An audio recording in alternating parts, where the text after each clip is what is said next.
Please stand.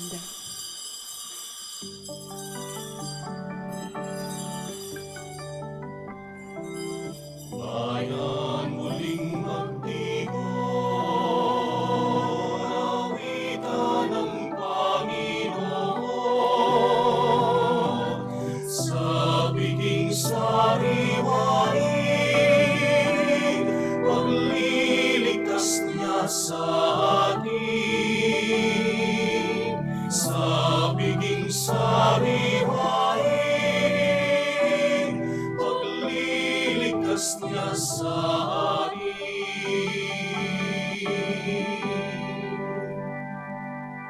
In the name of the Father, and of the Son, and of the Holy Spirit. Amen. The grace of our Lord Jesus Christ, and the love of God, and the fellowship of the Holy Spirit be with you all. And with your spirit. Good afternoon, everyone, Good afternoon, Father. and welcome to the Minor Basilica of Our Lady of the Holy Rosary. Today we celebrate the memorial of Saints Andrew Kim Tae-gån and Paul Chong Hasang and companion martyrs. They are martyrs in Korea. And so we begin by calling to mind all our sins and all our failures, asking God for forgiveness and strength.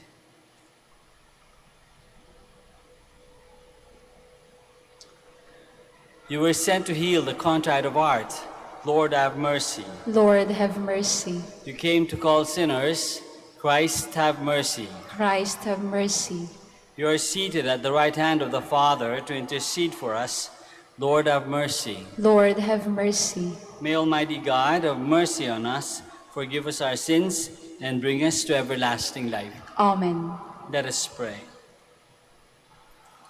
O God, who have been pleased to increase your adopted children in all the world, and who made the blood of the martyr, St. Andrew Kim Tae-gån, and his companions a most fruitful seed of Christians, grant that we may be defended by their help and profit always from their example.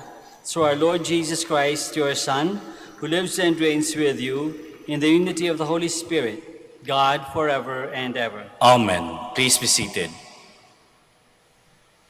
A reading from the book of Proverbs. Like a stream is the king's heart in the hand of the Lord. Wherever it pleases him, he directs it. All the ways of a man may be right in his own eyes, but it is the Lord who proves hearts. To do what is right and just is more acceptable to the Lord than sacrifice. Haughty eyes and a proud heart, the tillage of the wicked is sin. The plans of the diligent are sure of profit, but all rash haste leads certainly to poverty. Whoever makes a fortune by a lying tongue is chasing a bubble over deadly snares. The soul of the wicked man desires evil. His neighbor finds no pity in his eyes. When the arrogant man is punished, the simple are the wiser. When the wise man is instructed, he gains knowledge. The just man appraises the house of the wicked. There is one who brings down the wicked to ruin. He who shuts his ear to the cry of the poor will himself also call and not be heard. The word of the Lord. Thanks be to God. Guide me, Lord, in the way of your commands. Guide me, Lord, in the way of your commands. Blessed are they whose way is blameless, who walk in the law of the Lord. Guide me, Lord, in the way of your commands. Make me understand the way of your precepts, and I will meditate on your wondrous deeds. Guide me, Lord, in the way of your commands. The way of the truth I have chosen. I have set your ordinances before me. Guide me, Lord, in the way of your commands. Give me discernment, that I may observe your law and keep it with all my heart. Guide me, Lord, in the way of your commands. And I will keep your law continually, forever and ever. Guide me, Lord, in the way of your commands. Please stand.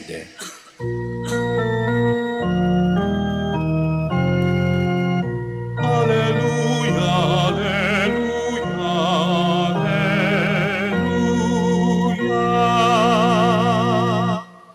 Blessed are those who hear the word of God and observe it.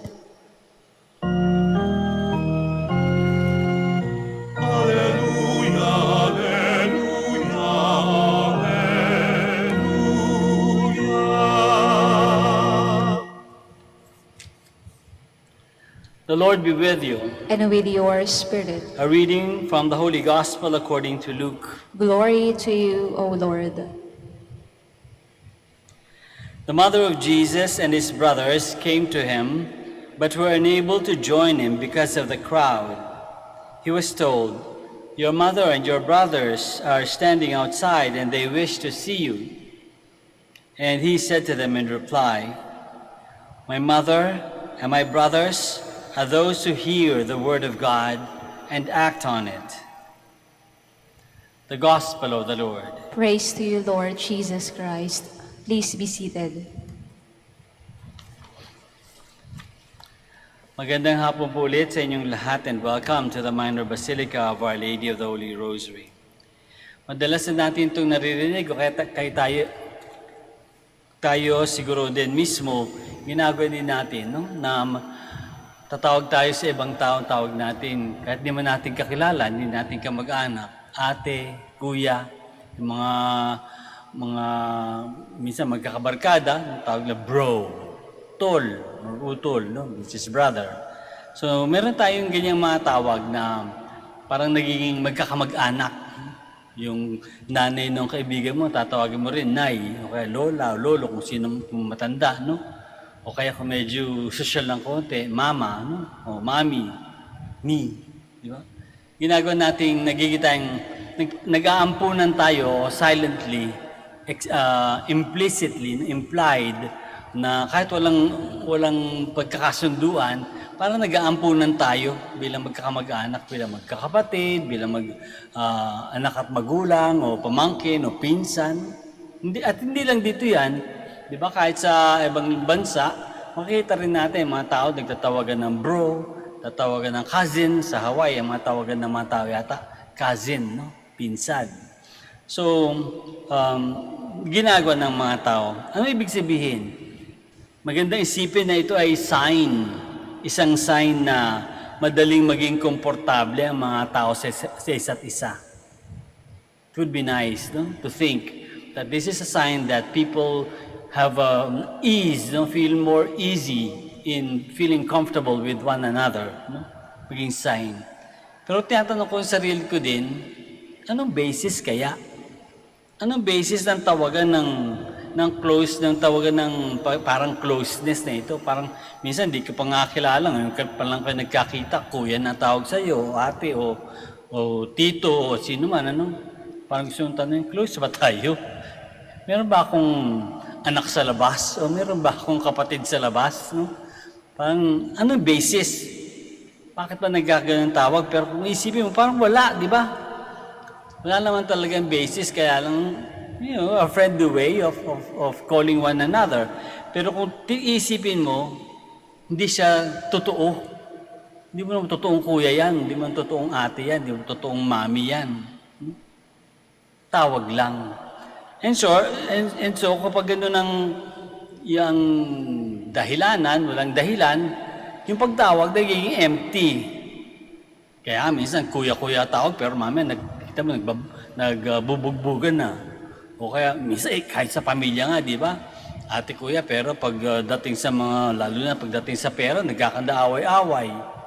So ano yung basis? Wala. Nagiging empty. Yung tawagan na closeness, no? Tawagan na parang malalapit sa isa't isa, empty. Walang ibig sabihin, walang saysay, pretentious, deceptive, cheap. Walang bali, walang halaga, cheap. Di ba? Walang halaga yung pagtawag mo ng brother, no, ng kuya, ng ate. Sa gospel na binasa natin, baliktad naman. No? Medyo parang baliktad. Bakit? Kasi sabi ni Jesus doon sa mga tao tungkol sa kanyang nanay at mga kapatid, which actually mga pinsan yun, ano? Sabi, "My mother and my brothers are those who hear the word of God and act on it." Parang sasabi, hindi yan kapatid ko, hindi yan nanay ko dahil lang pinanganak ako sa kanila. At yun siguro ang tinuturo sa atin ng Panginoon. It is not affinity.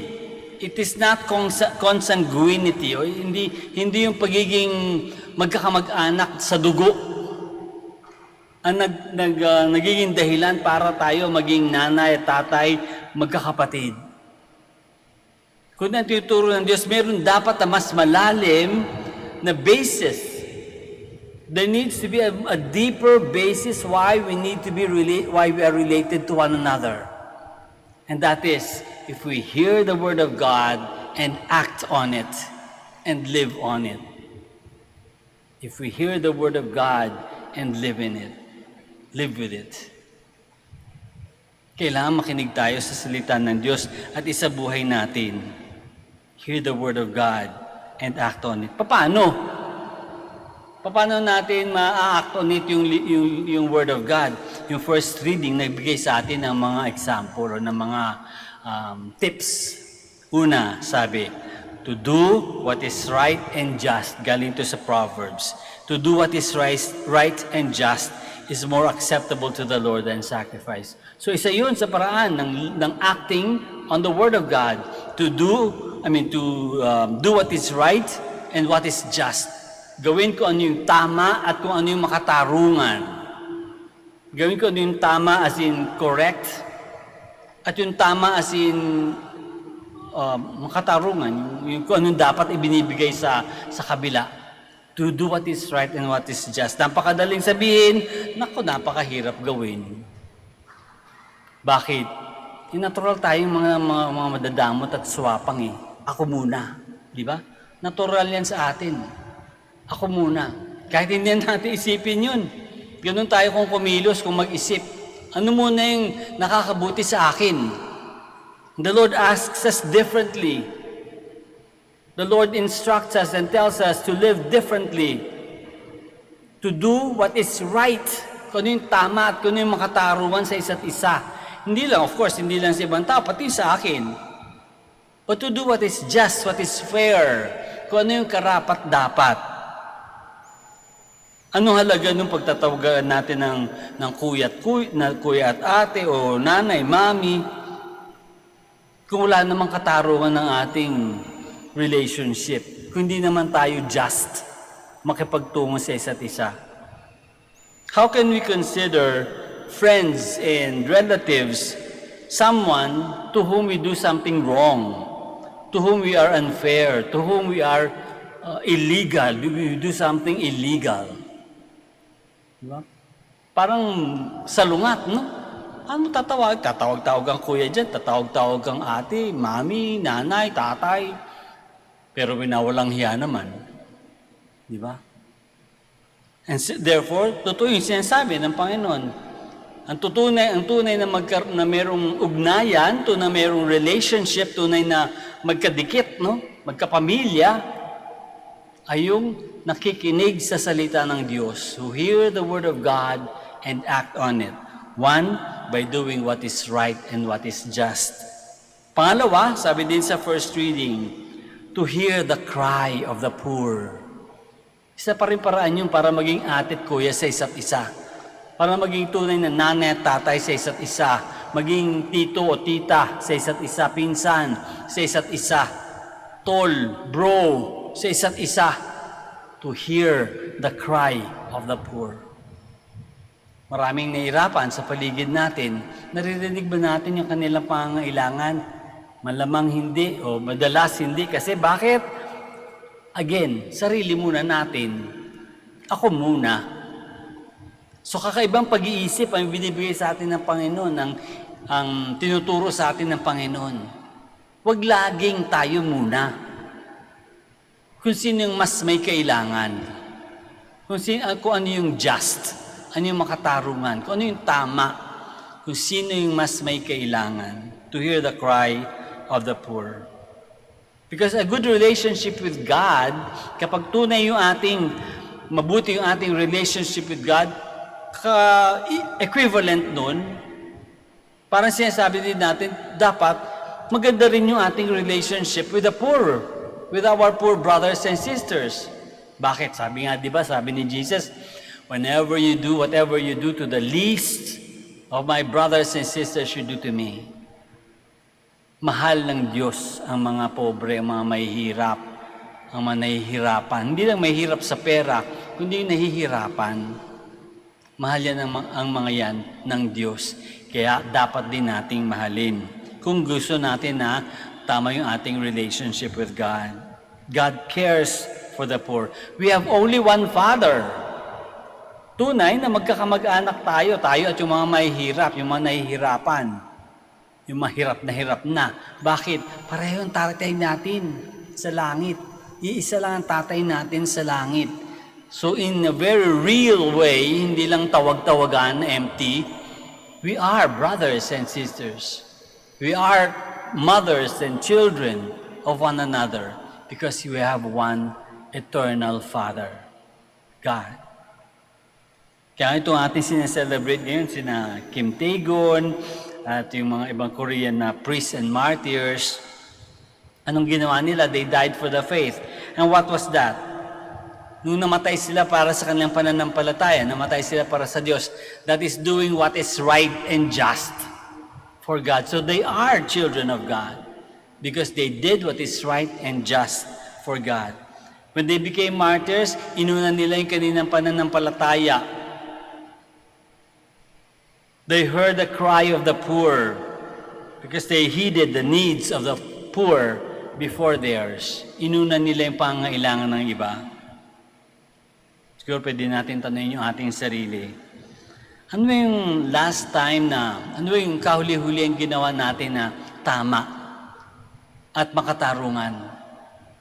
Ano yung ginawa natin ngayong araw na ito, in the recent past? What is the right thing or just thing that we have done for others, for God? Meron ba? Baka wala. Mahirapan tayo mag-isip kasi lahat ng ginawa natin para sa sarili lang natin. Sana kahit yun para sa sarili natin, sana tama. Sana just. Hindi lang selfish. Sana tama and just. Right and just. And what was the last action, last thing, last favor that we did for the poor or the needy? Kailan ba tayo huling tumulong sa iba? Talagang tulong Kailan ba yung huli nating, ano ba yung huli nating pagtulong sa ibang tao? Let us all stand now.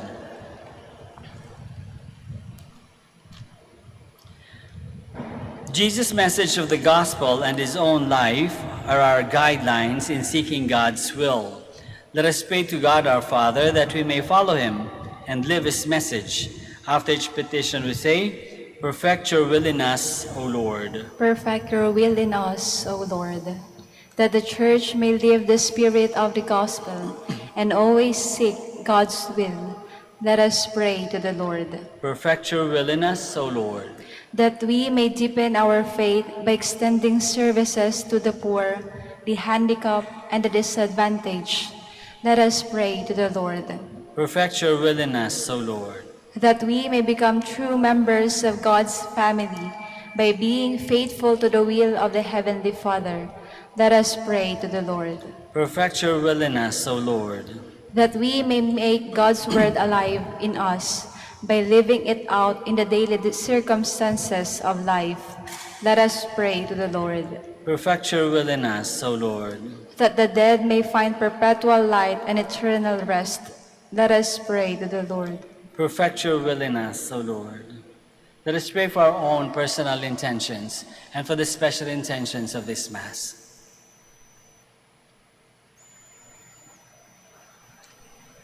We pray to the Lord. Perfect your will in us, O Lord. Lord, make us worthy to belong to your family by our life of faith, expressed in our good deeds. We make our prayer through Christ our Lord. Amen. Please be seated.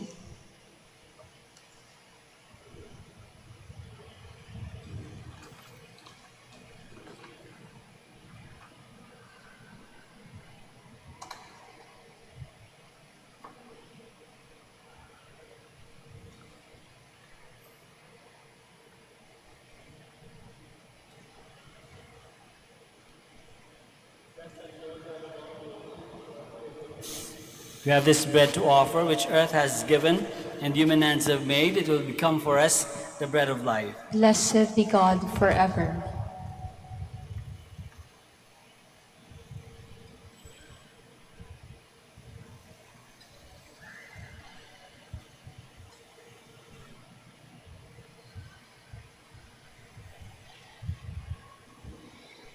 Blessed are you, Lord, God of all creation, for through your goodness we have this wine to offer, fruit of the vine and work of human hands. It will become our spiritual drink. Blessed be God forever.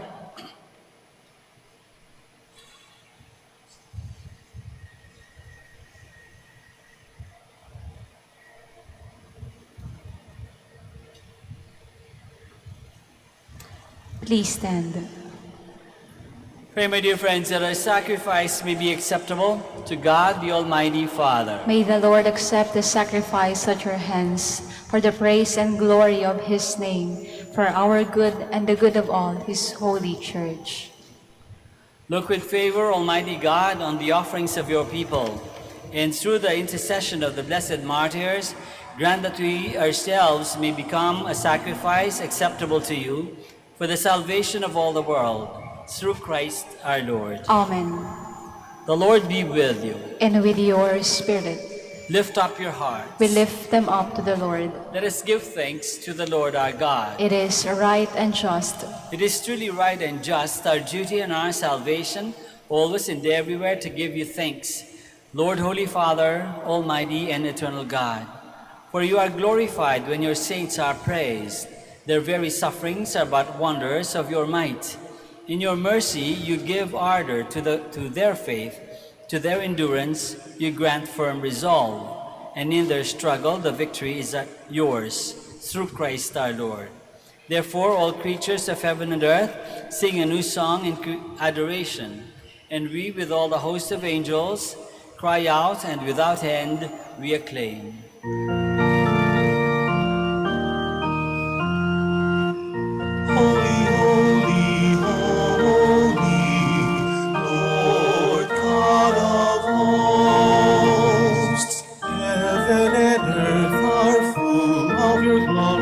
Hosanna in the highest.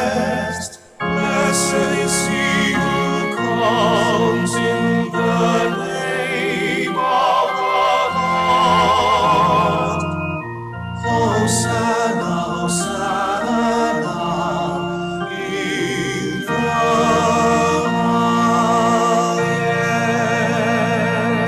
highest. Please kneel.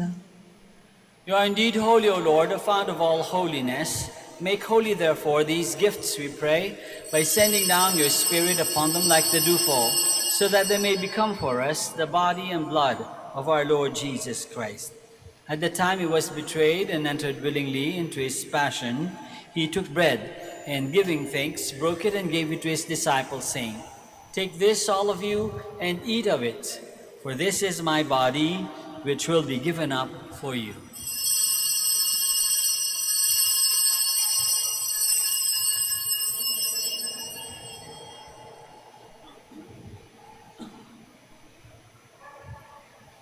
In a similar way, when supper was ended, he took the chalice, and once more, giving thanks, he gave it to his disciples, saying, "Take this, all of you, and drink from it, for this is the chalice of my blood, the blood of the new and eternal covenant, which will be poured out for you and for many for the forgiveness of sins. Do this in memory of me."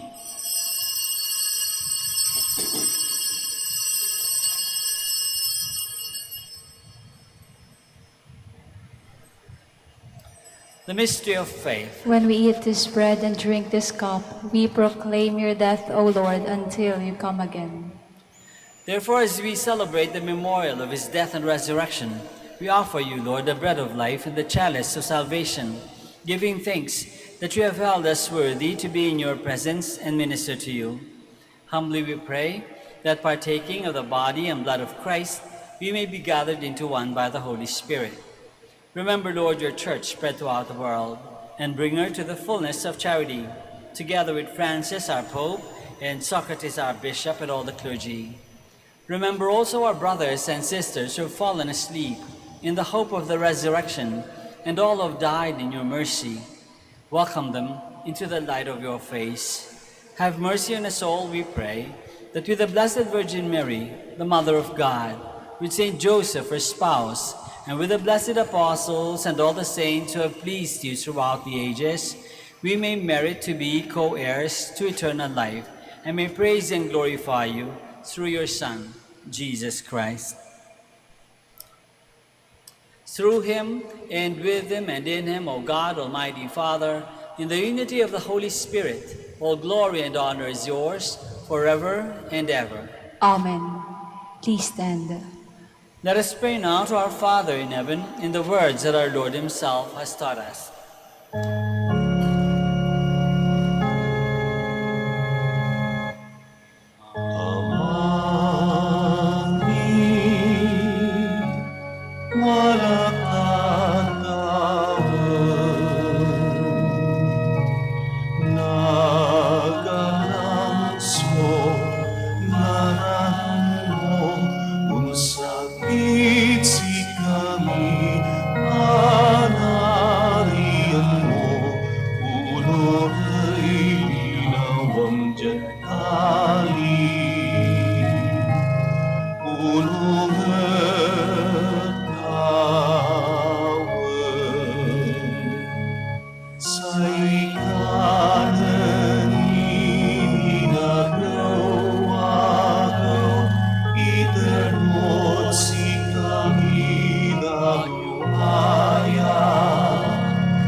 Deliver us, Lord, we pray, from every evil.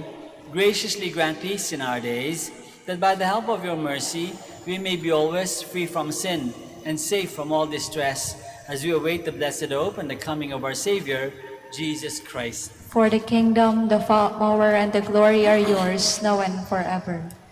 Lord Jesus Christ, who said to your apostles, "Peace I leave you, my peace I give you," look not on our sins, but on the faith of your church, and graciously grant her peace and unity in accordance with your will, who live and reign forever and ever. Amen.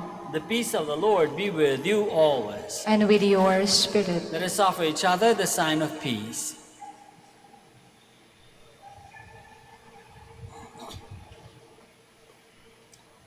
Lamb of God, You take away the sins of the world, have mercy on us. Lamb of God, who take away the sins of the world, have mercy on us. Lamb of God, who take away the sins of the world, grant us peace. Please kneel.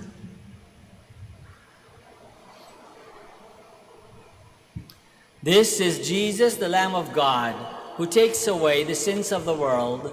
Happy are we who are called to this banquet. Lord, I am not worthy that you should enter under my roof, but only say the word, and my soul shall be healed.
Please stand. Let us pray. Nourished with the food of the valiant as we celebrate the blessed martyrs, we humbly ask you, O Lord, that clinging faithfully to Christ, we may labor in the Church for the salvation of all, through Christ our Lord. Amen. Please be seated for the announcement.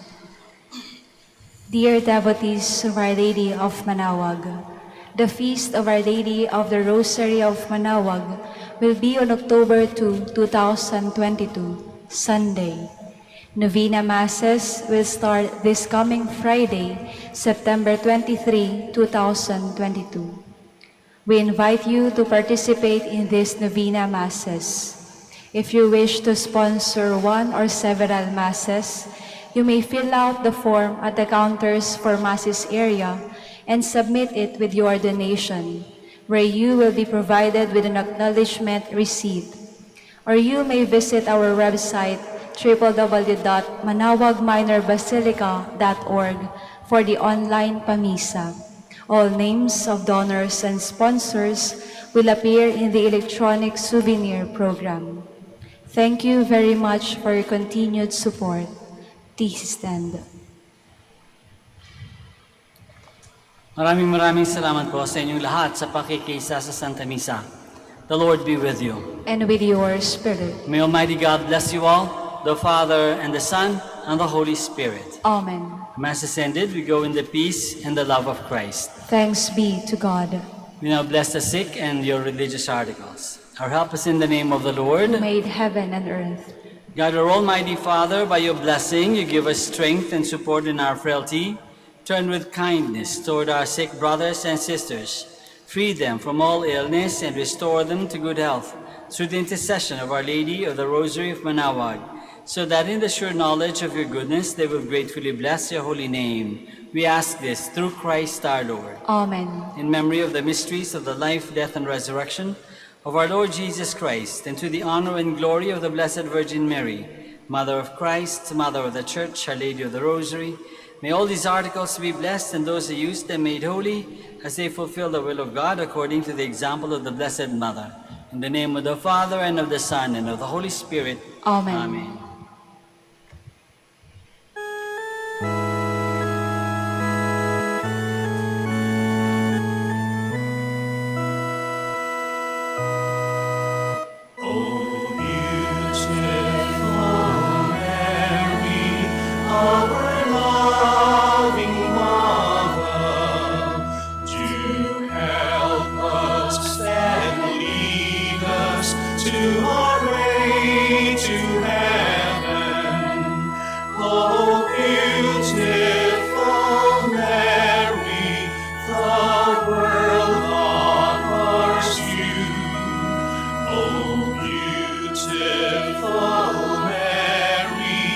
Our